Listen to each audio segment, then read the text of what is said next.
be here and have this opportunity to share my experience and some thoughts with you. Like the other speakers you're going to hear from, I believe that financial abuse is one of the more serious problems our society faces.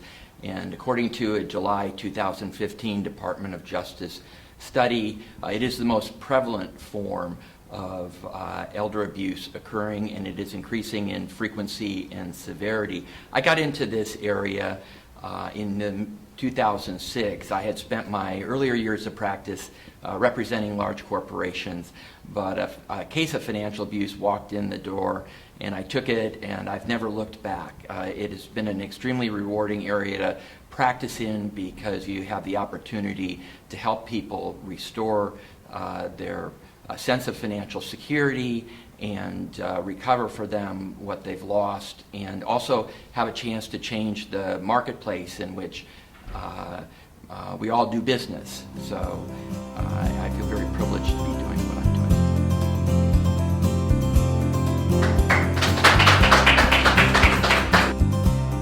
I'd like to start with a story to illustrate the point that Bill and Prescott made at the outset. Because one of the goals today is to try and better understand what we in the room are able to do to stem the growing problem of financial abuse. And many of you who work in the APS area in particular have a unique opportunity to make a difference. This is a story of Dorothy and Peter Gill. Dorothy was born and raised in Canada, Peter in Holland. He immigrated to Canada just after World War II, met Dorothy, they fell in love, and emigrated to California. They landed in Van Nuys. Peter spent his whole life working for the railroad as a locomotive engineer. They saved up, they bought a house, they owned it free and clear, they had 2 vehicles, money in the bank. They loved to spend their retirement driving around in a Volkswagen van, going to national parks, taking photographs, and when they're at home, Peter liked to play the organ for his cats. As we all see too often, the challenges of aging take their toll, and unfortunately for Dorothy and Peter, at a time in their lives when Dorothy was blind from glaucoma, Peter had a urinary tract infection, and Dorothy found him one day in the bedroom on the floor, called the ambulance, and he was taken away to the hospital. And 2 days later, she was hospitalized in a different hospital for pneumonia. There she was befriended by a placement worker who quickly discovered that they had no family in California. And she persuaded, the caseworker persuaded Dorothy that she was going to help them find a place to convalesce together. And along the way, the placement worker introduced them to another woman and persuaded Dorothy and Peter to give that woman a power of attorney. And then the next thing those two did was introduce Dorothy and Peter to this man who operated a chain of RCFEs in the Los Angeles area, 7 of them. And the 3 of them got Dorothy and Peter in a bedroom one day with the door closed and got them to sign documents on the understanding that this man was going to take care of them for the rest of their lives.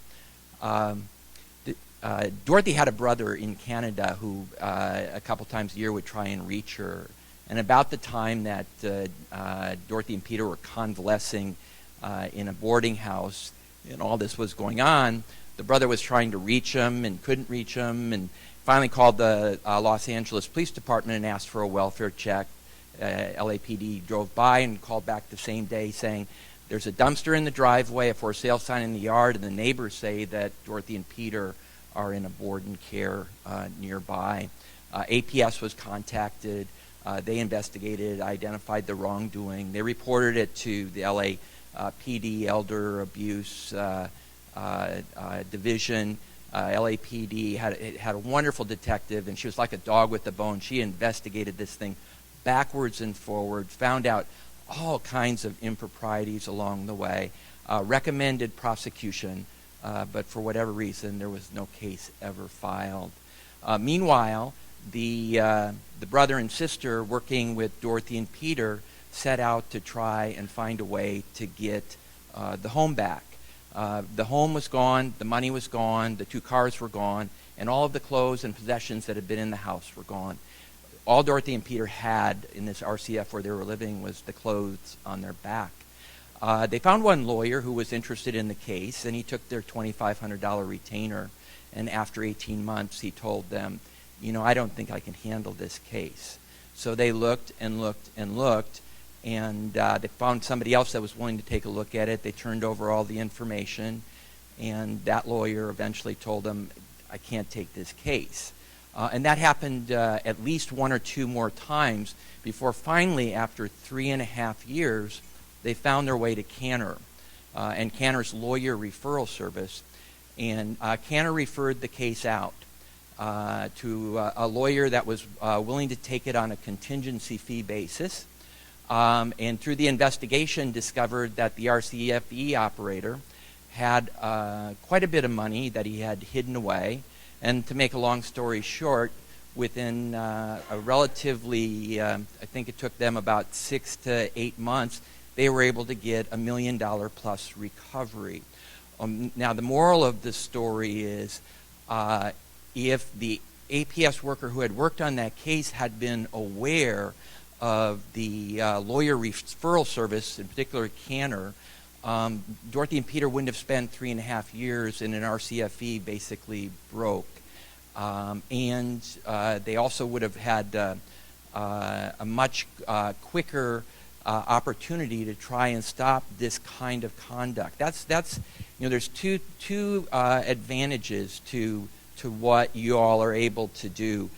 You have the, I think, opportunity to help victims, but you also have the opportunity, I think, to make the world a better place. Because if we can get people who've been abused connected with the right attorneys, we have a chance at getting them a recovery, but also stopping future predatory conduct.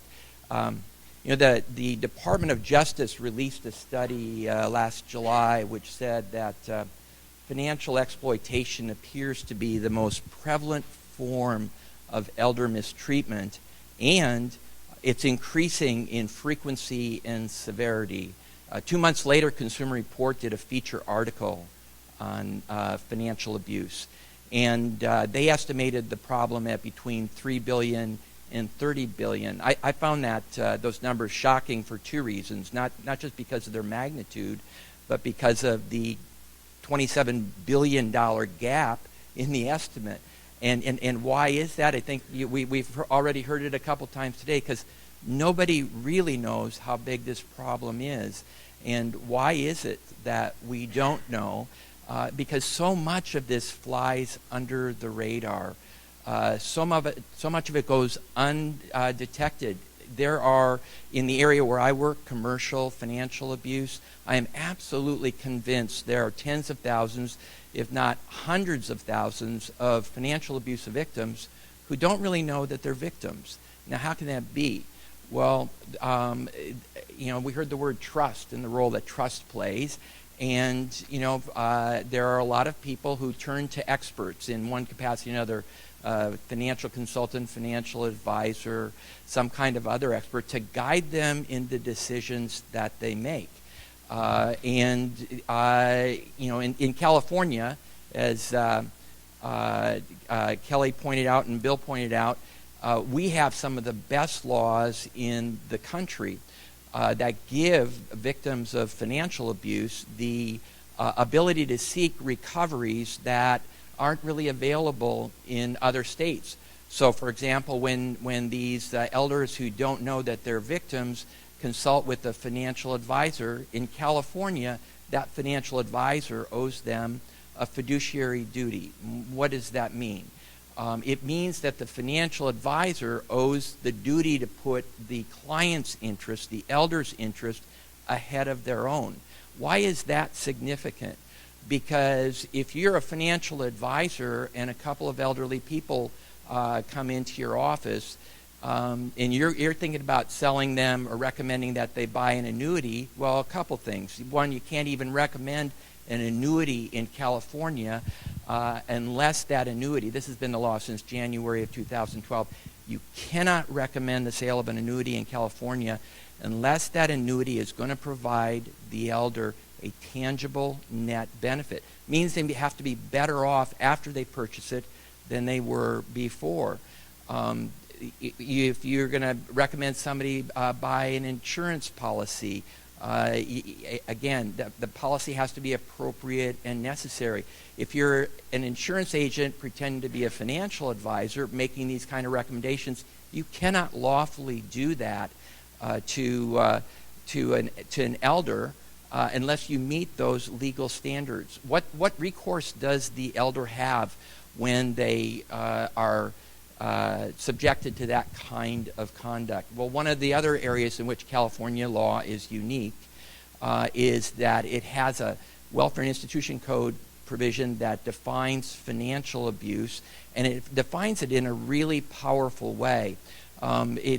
Basically, it is obtaining or misappropriating an elder's property with a fraudulent intent or for a wrongful use. But here's the key. You are deemed to be obtaining an elder's property for a wrongful use if you know or should know that the conduct is likely to be harmful to the elder. So what happened when the law was changed in 2009 and that provision was added is we changed the national marketplace 180 degrees for elders in California. Up until that time, it was always caveat emptor, buyer beware. But with that change in the law, it became business beware. You cannot engage in a transaction with an elder in California that you know is likely to be harmful to them without committing financial elder abuse. Another thing that is very powerful about California's protections in the Elder and Dependent Adult Civil Protection Act is that it also makes actionable as elder abuse anybody who assists that taking. So if you're assisting a taking when you know or should know that it's likely to be harmful to an elder, you share the liability with the person who's obtaining and misappropriating the elder's property. That is a particularly powerful tool when you're dealing with elders who've been victimized by annuity transactions, insurance transactions, anywhere that there's some institutional entity that is arguably knowingly allowing the unlawful transaction to go forward. They share liability with the wrongdoer. A lot of times you'll have a case, that's one of the problems with some elder abuse cases, is you've got scam artists, but you're lucky if you can find them, and even if you find them, it's harder to find them when they still have anything. The very first set of financial abuse cases that I ever had the privilege of working on back in 2006 involved a financial advisor who had inherited his father's portfolio of clients. His father had been a financial advisor, serving primarily people in the medical field. He had a lot of nurses that he was counseling. And when the son inherited the father's portfolio of clients, he went to all those retired nurses and he said, the money that you've got in the mutual fund or in that bond or in this investment, I can make you more money in these things called safe harbor notes that he had created in his imagination, guaranteed 10%. And he basically got about 30 individual clients to allow him to convert all of their money into these safe harbor notes, which he took to buy an apartment complex in San Diego that he was going to convert into a set of condominiums. Well, long story short, his plans didn't go well and all of the money disappeared. And by the time the case walked into our door, he had already turned over everything he had for what's called an assignment for the benefit of creditors. But we had serious doubts as to whether or not that trust that had been created for the benefit of creditors was ever going to yield a penny. But we heard rumors that there was a title company that was involved in the wrongdoing, that they knew about these transactions, that they knew there were forgeries, that they knew there was identity theft. Because he'd not only taken their money, he also then borrowed their identities to borrow loans in their name. We had one retired nurse who never owned a piece of property in her life. She'd gone to Ireland to visit family. Kathleen Gilfillan went home to visit family, came back. walked into her bank in San Diego, and the branch manager where she had done business for decades walked up to her and said, "Kathleen, we love your business, but would you mind bringing your mortgage current?" She didn't own any property.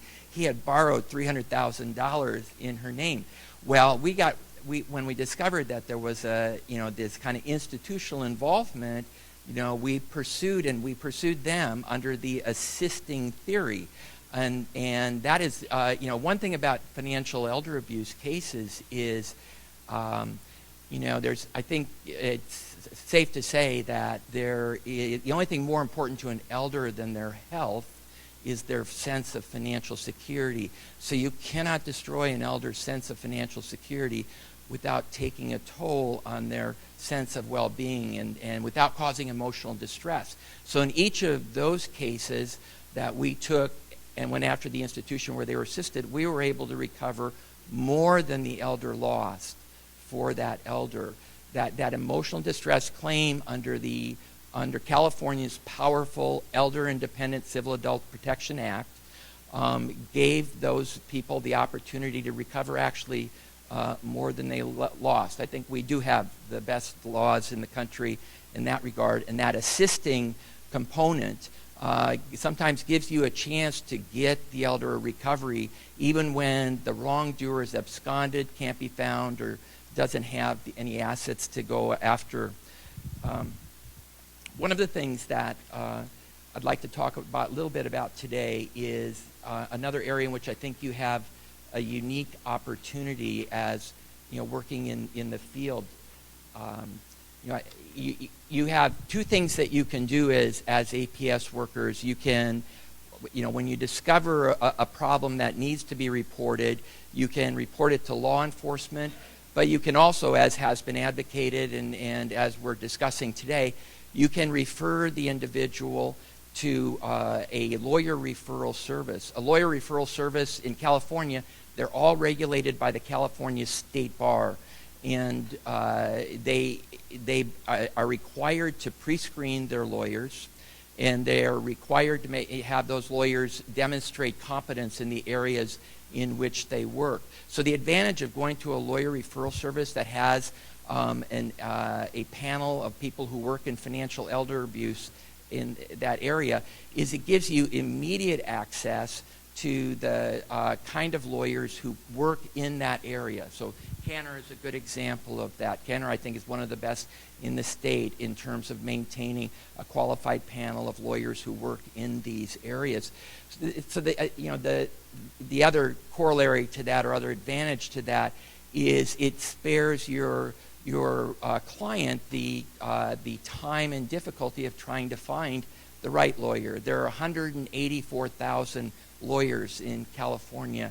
It's hard to think of anything that's more like looking for the proverbial needle in the haystack than trying to find the right lawyer to take these kind of cases.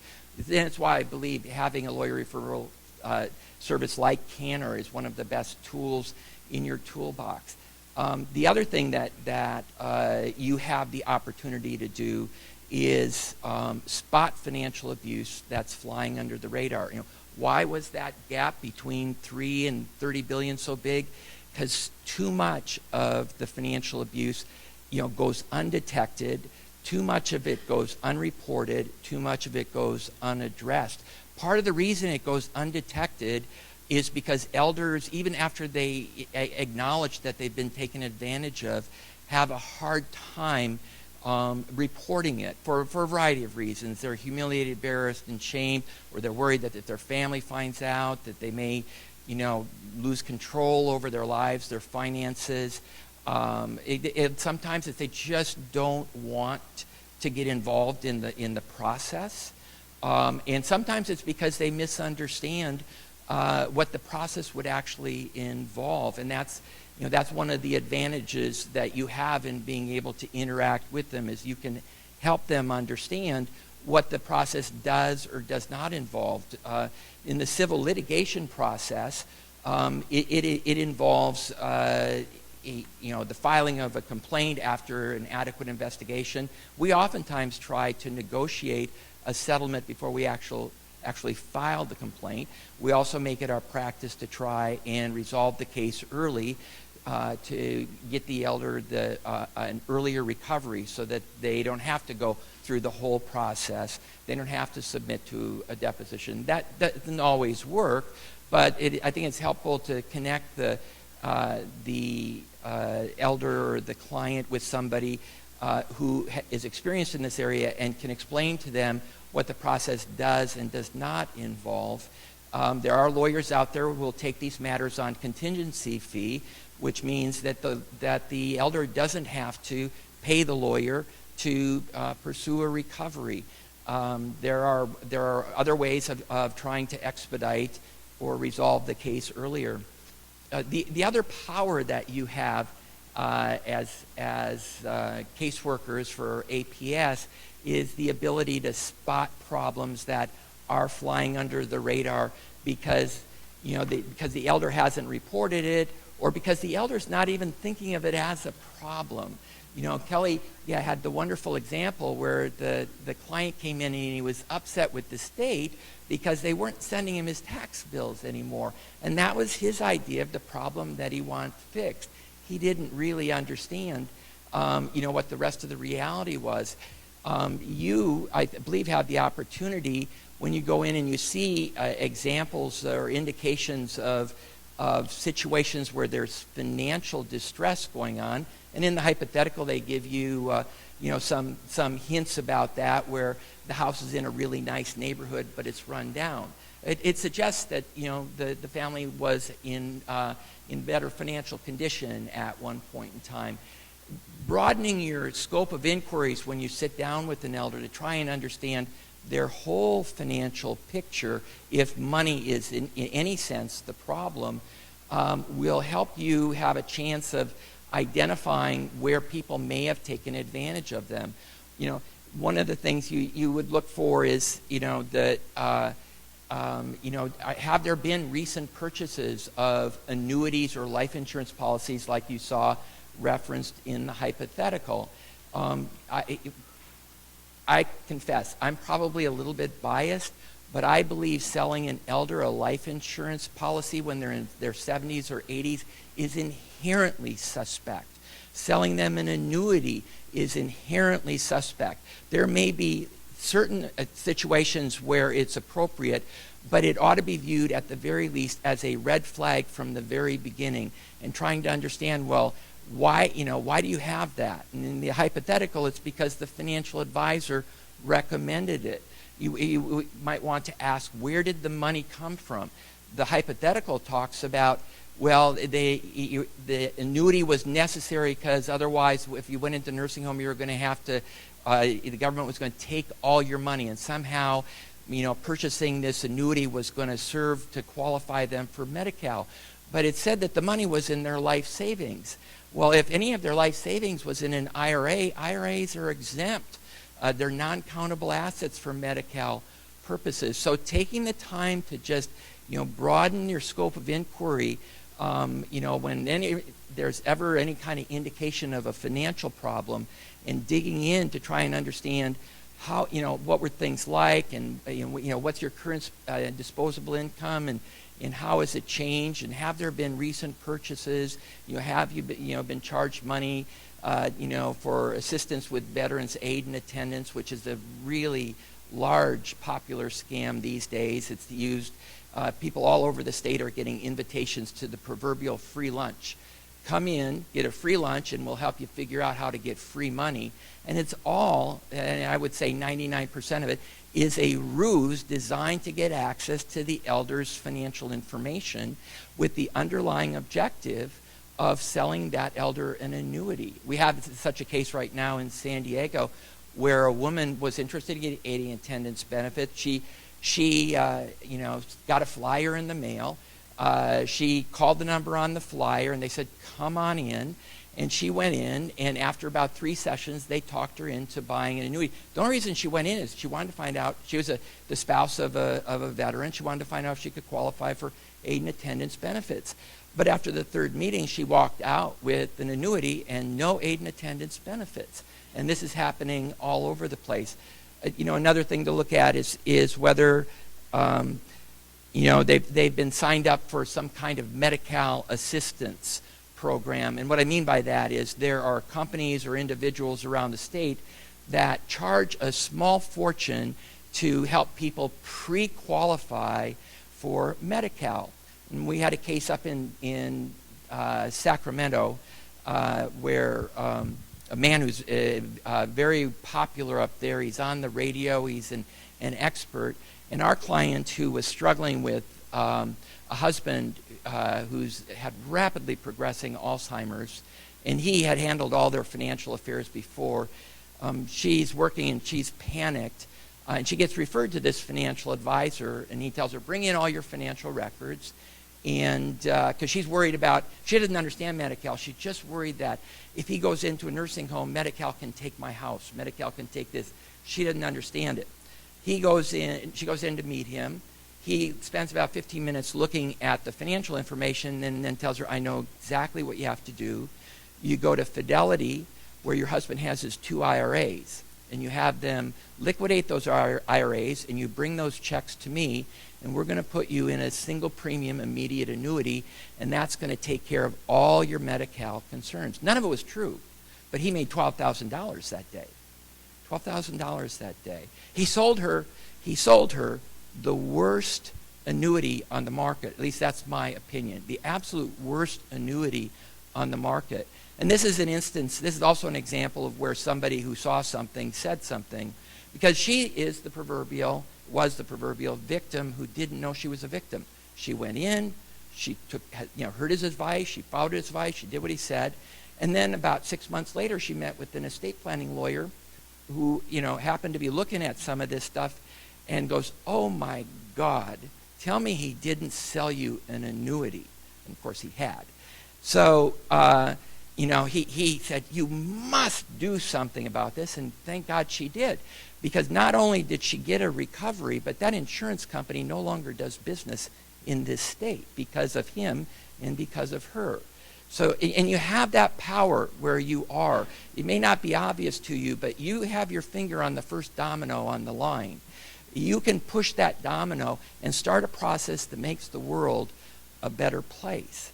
It not only helps the client get a full recovery, but it makes the world a better place. I guess the last point I would make, it kind of correlates what I said about it taking Dorothy and Peter 3.5 years to get a lawyer, is what we're all doing is time really is of the essence here. And it's another reason why taking that step of giving the victim direct access or a chance at direct access to a qualified lawyer it can make a difference in expediting their recovery, in expediting stopping the wrongdoing and fixing the situation. And the disadvantages of not doing that is with the loss of time, things disappear, evidence gets stale, cases get weaker, and eventually you may even have a statute of limitation problem. And probably the most important reason for doing it right away is because, as we all know, we're dealing with people for whom time is of the essence. They don't have a lot of extra time, so getting them to recover sooner rather than later is obviously better. Thank you.